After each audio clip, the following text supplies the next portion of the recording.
Donald Trump and Elon Musk have been trying to drive home this lie that their Department of Government Efficiency is somehow about trimming the fat or saving you money, when in fact the truth is that it's actually about intimidating government employees who would stand up to Donald Trump and his fascistic tendencies, and at the same time project out this idea that they are saving you money, when in fact what they really want to do is use your tax dollars to give Elon and his billionaire buddies the biggest tax break in history.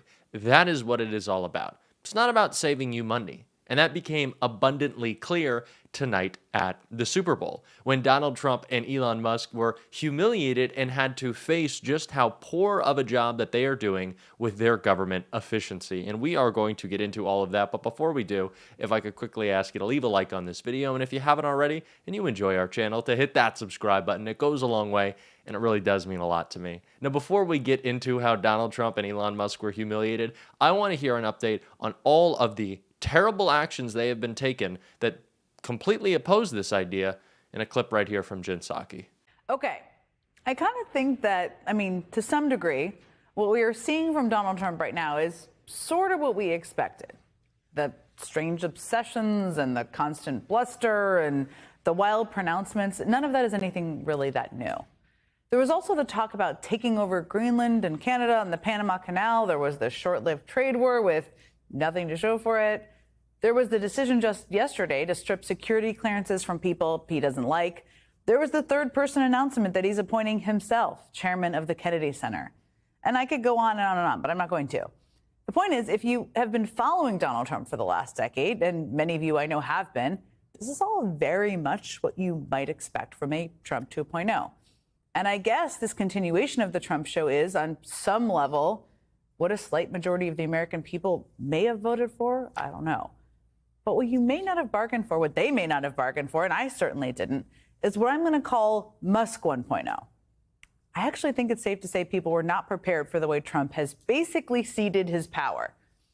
There's a reason Time Magazine's latest cover shows Musk sitting in the Oval Office behind the Resolute desk. And I'm just going to leave that up there for a second, because why not?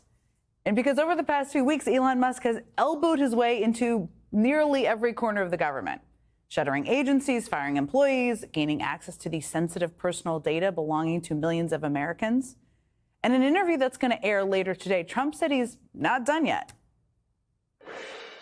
I'm going to tell him very soon, like maybe in 24 hours, to go check the Department of Education. He's going to find the same thing. Then I'm going to go to the military. Let's check the military. We're going to find billions, hundreds of billions of dollars of fraud and abuse. And, the people elected me on that. Did they really? Did the American people really elect you to let Elon Musk do what he's doing? Because it turns out the American people don't love it. A new poll out just this morning shows that just 23% of all Americans say they want Musk to have a lot of influence over government operations and spending. And boy, does he seem to have a lot of influence. And this dissatisfaction isn't just showing up in polls. It's also showing up in real life. We saw protests all across the country this week, and big ones here in Washington. Like this protest you can see on the screen from the country's largest federation of unions.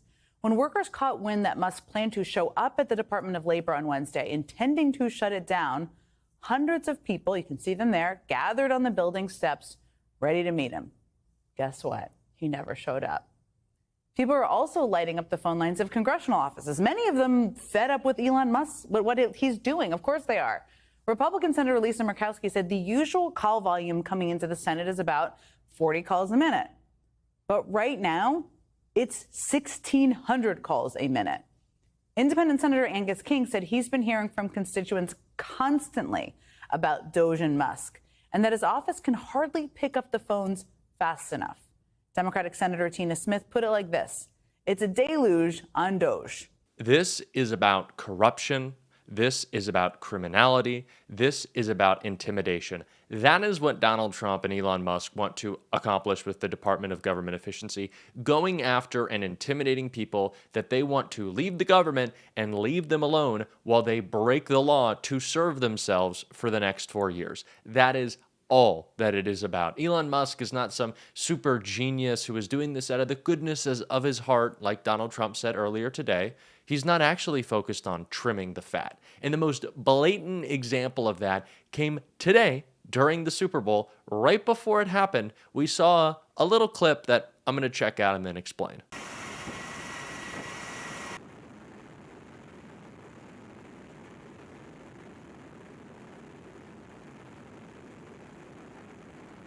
So those were Osprey military helicopters rehearsing a flyover over the stadium in New Orleans where the Super Bowl would be played. And of course, then they did proceed in the national anthem to do that flyover over the game.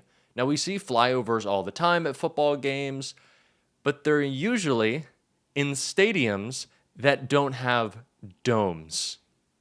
The stadium in New Orleans, the Caesar Superdome, is quite famous for having a dome covering it so that no one could actually see the flyover. Millions of dollars, maybe even more, were spent on a flyover of a game that the people inside did not see. How's that for saving us money? How is that for getting rid of the waste? Did we need a bunch of military helicopters multiple times to fly over a domed stadium for no one to see it? This is what I'm saying. These guys don't care about trimming the fat. Democrats have been, for years now, calling out the bloated military budget, a budget that can never pass any comprehensive look at it, never pass an audit, but they don't seem to care. Elon doesn't care because those dollars go to his companies as well. So he's never going to look at it. Just humiliating for a flyover to happen over a domed stadium when these guys are talking about saving us money and cutting the fat and trimming the waste, getting rid of it all. They don't actually care. And that is the point that Senator Cory Booker drove home, talking with Jen Psaki right here. And get this, we are in a time of AI.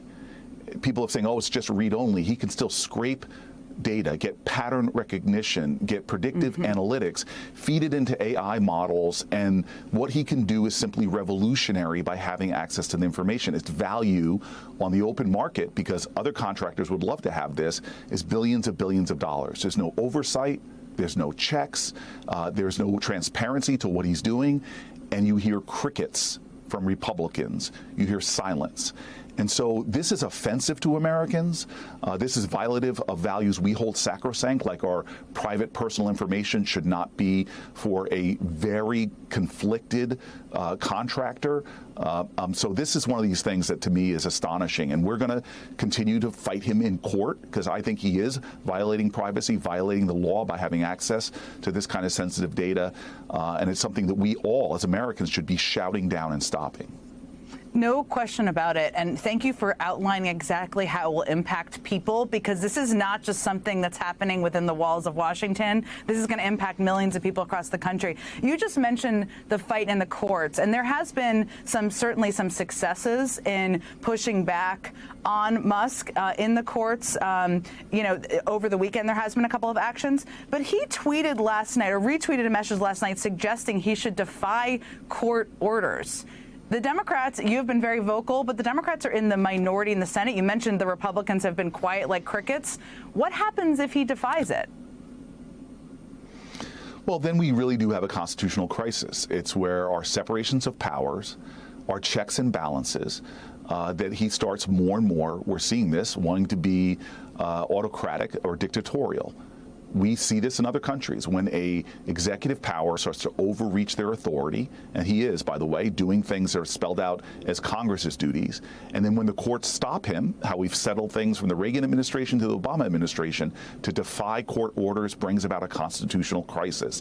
And so what Elon Musk is saying there is that we should not be a nation of three branches of government with checks and balances. We should be an authoritarian dictatorship, and that should scare everyone, because that's when democracies begin to unravel. We must check him. We must hold him up. We must stop them, and we must use every means necessary in a nonviolent way to do what is necessary to stop him from turning our democracy into what we're seeing in other governments like Russia's. We've seen some significant efforts to push back over the course. There's been protests across the country, here in Washington, D.C. as well. We've seen congressional Democrats push back. We watched your effort to hold the Senate floor overnight this week in opposition of Trump's OMB director, Russ Vought, who did eventually get through. But I know you said this morning that you guys are going to do whatever it takes. You just kind of reiterated that to stop Donald Trump. For people watching right now, what does that mean specifically? What does that look like? What specific things can they look out for? Yeah, well, let me just give the nod to the fact that elections matter.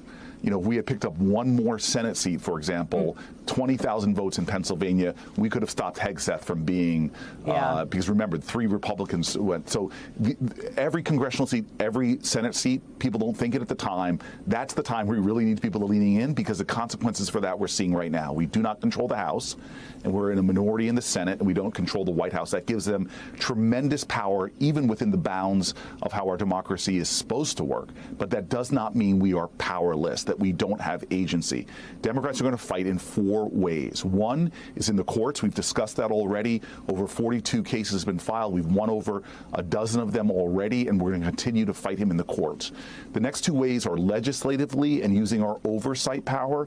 Senators do have power in the forms of our procedure and our oversight to just slow things down, to force people to take a look at it. Kash Patel's a great example. Just by postponing his floor vote over a week, we've seen more information coming out, like him receiving thousands and thousands of dollars from a Russian-implicated news agency that literally he took money from, that has done other documentaries that are pro-Putin and more.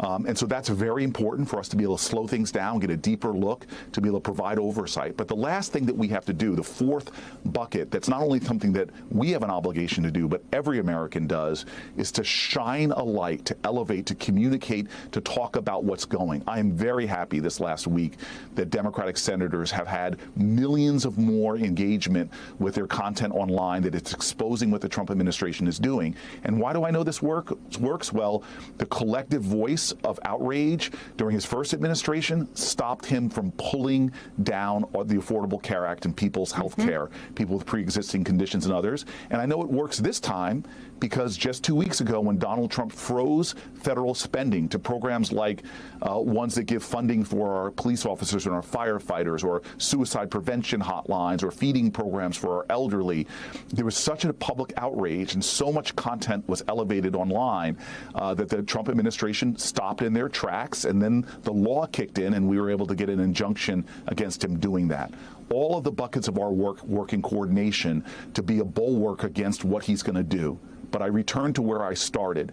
They won multiple elections and they have a lot more authority. But that does not mean we are powerless, that we don't have agency. And most importantly, all of us, especially us elected, but all of us have a responsibility in this time and this climate to speak up, to stand up, to be activists against these kind of illegal actions of the Trump administration. This is all about intimidation.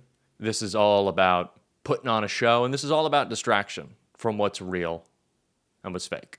And that is what we have to call out. And it's what we're going to call out on this show every single day. And if you want to support that, as always, you can hit that subscribe button. You can leave a like on this video. And if you stuck around to the end, you can drop a blue heart in the comments. And until next time, I'll see you soon.